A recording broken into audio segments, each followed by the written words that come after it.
You talk about the mental health problems when people come back from war and combat, and they see things that maybe a lot of the folks in this room have seen many times over, and you're strong and you can handle it, but a lot of people can't handle it. And they see horror stories, they see events that you couldn't see in a movie, nobody would believe it. Now, we need mental health help and medical, and it's one of the things that I think is least addressed.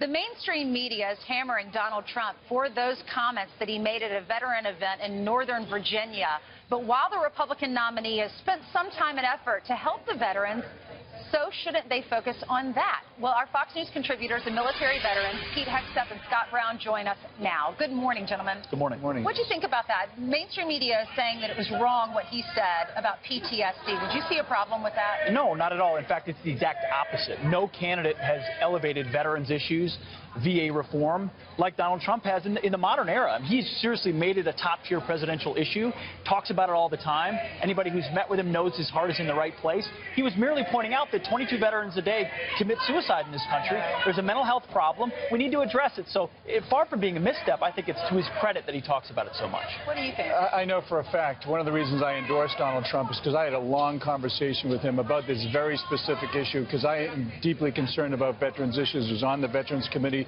spent the last 4 years at the Pentagon, very concerned about this very important issue. He almost had tears in his eyes when he was telling me about how concerned he was, especially referencing the 22 soldiers a day that are committing suicide. This is a real, that and sexual assaults are real, obviously very serious problems. So to have the mainstream media, once again, distort things, take it out of context, and hammer it. Pete and I were talking earlier. We have never, ever seen anything like this before, the agenda by the mainstream media. Well, if you talk to veterans and you talk to folks that are fighting for our country right now, it looks like they are voting for Trump, the majority at least.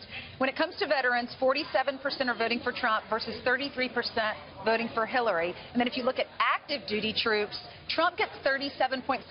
But here's the kicker. Gary Johnson comes in second with active troops at 36.5%. Are you shocked it's by Trump, that? Johnson, not at all. In fact, it's a more conservative institution. They don't want a commander-in-chief Hillary Clinton. That's the clear takeaway from this poll. Overwhelmingly, they don't want the 90s back.